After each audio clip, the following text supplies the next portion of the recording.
RTJ4 album by Run the Jewels.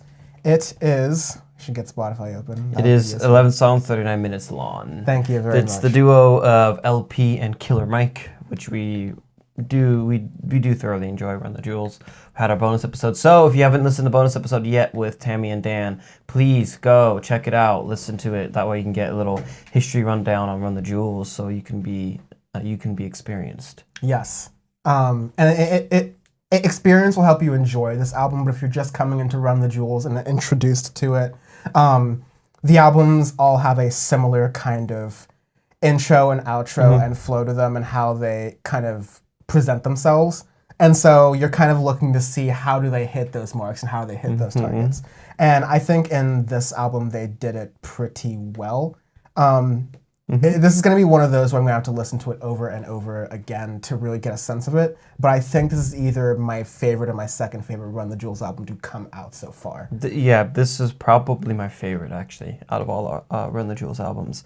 I love it. I think it's fantastic. Yankee and the Brave just kind of, it's their beginning song. Yes. I think the only time there was ever a Run the Jewels song that was very chill to begin with was with Run the Jewels 3, where I think Down is the beginning of that. But this one's a very... polar opposite. Yeah, fast pace. I was joking about accidentally listening to the censored version of the song before we were recording. And like, it doesn't even work because it's like, back at it like a... It just the sound engineer is probably just like, okay, cut here, cut here, cut here, so cut bad. here. Yeah. But it's just coming in super hot, super fast. The high energy, fast paced album. That's Run the Jewels. That's typically what they do and what they're at. Then you go to Ooh La La, which is the second song. It's the lead single. It's very old school boom bap hip hop. There's a lot of old school references to it. There's one of my favorite Killer Mike lines of all time might be, old dirty bastard going, you Josh, shimmy, shimmy, ya. Got my simmy and the hemi going, gimme, gimme, ya. Like, that's just, like, it's such a callback to old school hip hop, and it's just, that's what I'm fucking talking about, honestly. I love it. I love that song. Then you go into Out of Sight featuring 2 Chainz. The features on here are pretty good. They don't, usually with...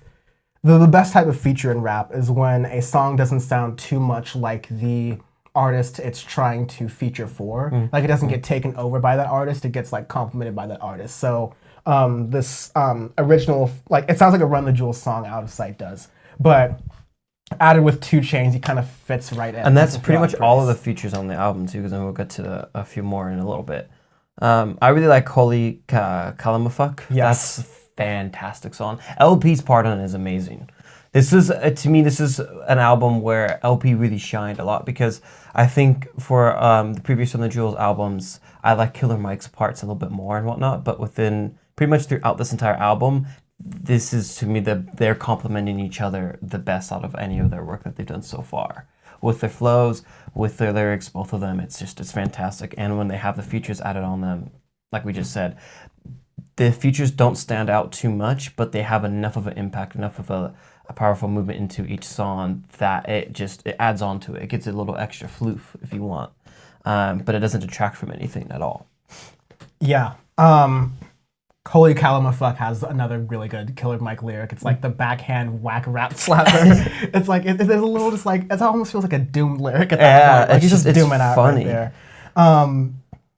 There's just, so the interesting thing about this album, of course, like Run the Jewels 4 is very like anti-establishment. It's like rap's answer to Rage Against the Machine and those kind of like old school if you go to Just, which is my favorite song on this album, J-U money sign T, it's featuring Pharrell Williams and Zach De La Rocha. If you know who Zach De La Rocha is, he's the lead singer of Rage Against the Machine. Yes. Yeah, and that song goes fucking hard. I love that. I love it so much. Oh my god. When I saw it, I was like, Pharrell. I'm like, Pharrell's part was like, he was just like in the backing or something, because he didn't really go on it He at all. mostly said "get it" in the Yeah, background pretty of the much. chorus. And I think he had like one tiny verse here or there, which is fine. You don't want too much Pharrell because then it just sounds like a disco song. Next thing we got Get Lucky Part 4. Literally. And then Zach's part was at the ending part was just fantastic because he's an old school Marxist, that guy. Yeah. So, but I love the lyrics where it's the slave masters. Looking at the slave masters post on a $1, dollar, which just goes hard. And Killer Mike has a lyric where he said, "Kill your masters. That's the line that's gonna get me locked up," or something like that. Yeah, that's the one that's gonna get him assassinated. I'm like, yeah. Well, he's gonna keep going hard on it. So like, there's I can't go past the album without talking about "Walking in the Snow." Goonies versus E.T. is also a very interesting song.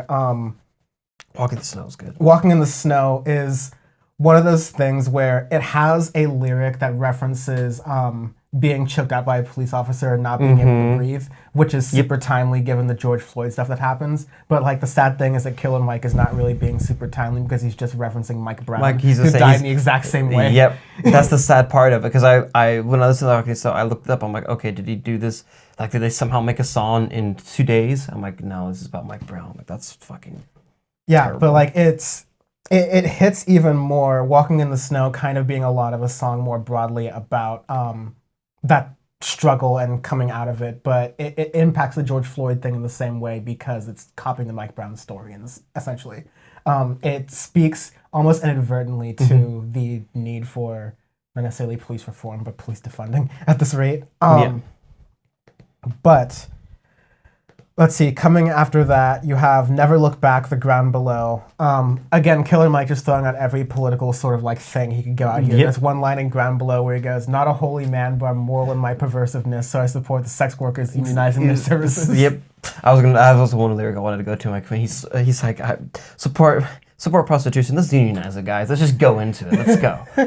Get them a voice too. I'm like, my God. I love this. I love Killer Mike.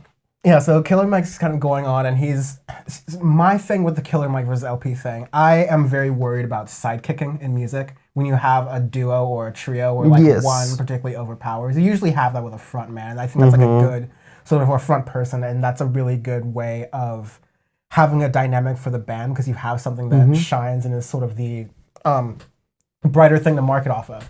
But especially when you have two really good talents, it sucks when one kind of overpowers the other, and I don't think that's something that Killer Mike and LP have personally with each other. But on the previous albums, I think that sometimes it's been like Killer Mike kind of overshines out of it, and sometimes I felt that on here on certain songs.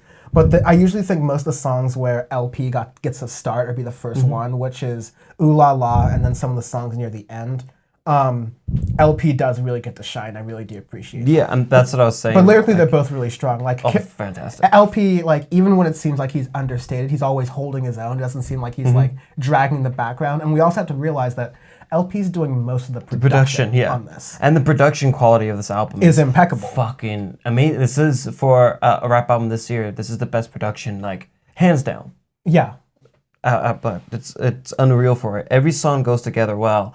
It has a high tempo, but some songs go into like a little bit less. Like especially Ooh La La right after Yankee and the Candle, because Yankee and the Brave. Yankee and the Brave, it just kicks off going full gas. Ooh La La slows down a little bit, but it's still up. Peppy. It's still up, exactly. And you have that feeling throughout the album, but it doesn't get stagnated at all at one point, which is very hard to do, honestly, for albums that are quick paced. Because we've had that issues before, and not just in hip hop and rap, in other genres too, with rock, with electronic music. Usually, when you start off in a quick pace and you keep it up at that tempo the entire time, it gets monotonous after a while. It can get boring, but this definitely doesn't do that. Yeah, Never Look Back and Ground Below are kind of those slower songs. At the end, yeah, Pulling the Pin with Mavis Staples. It's just a great sort of and her crooning in the middle, and Josh Homme kind of just crooning in the middle. It sounds pretty nice.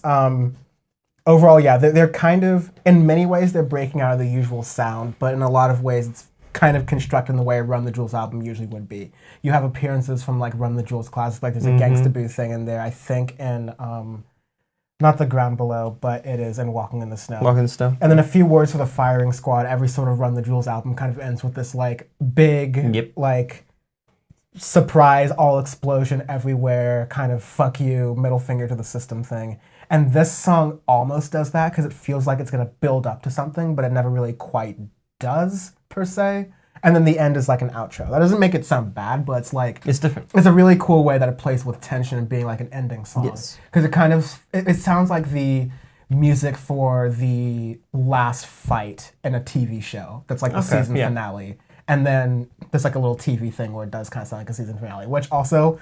In addition to having the announcer, ASAP Ferg is also doing the end. Oh, where that's they're going like, Yankee and the brave, brave, brave. I don't know that was ASAP Ferg. Okay. It's hilarious, the little cameos they have in here. But all in all, as far as the thought put into the production of this, as far as the sound and as far as the production goes, as far as the lyricism goes, as far as the timiness as to what they're doing, on the one hand, Run the Jewels has been making music like this for a while, and so it's hard to say they made it for the perfect moment, and this is exactly as timely as it needs to be. But the world came around to exactly what they're talking about and what they're saying, and Run the Jewels has kind of always been able to answer from the start to what was happening in the world. It's less of a testament to how good Run the Jewels is at reflecting what's going on in a really gritty way that doesn't sound like preachy uncle rap, which they are very good at.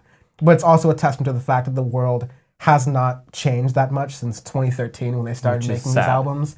It's kind of just gotten more worse and more extreme, and the world has, maybe for a moment, perhaps thankfully, aligned with what Run the Jewels has been talking about the whole time. So it's a really good album for the time. It's one of the highlight albums. When I think of 2020, I'm gonna think of this. 100%.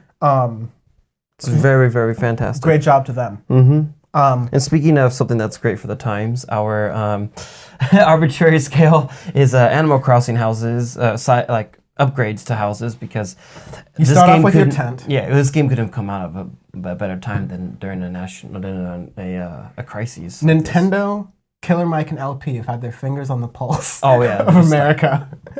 Right? No. So you have tent to house upgrade, house size, back room, left room, right room, second floor, basement, and then free exterior. Yeah. Those are your renovations in Animal Crossing because we're nerds like that. Yeah. This is a solid... This is a casino island. This is Tranquility Base away from the... This is Tranquility Base escape from mainland America because the National Guard has come in and taken over everywhere else. So you're just on this chill island with your favorite music producers talking about anti-establishment shit, with drones flying around, making sure that government doesn't get uppity. Come visit me on the island of Guillotine, by the way. His name is Guillotine.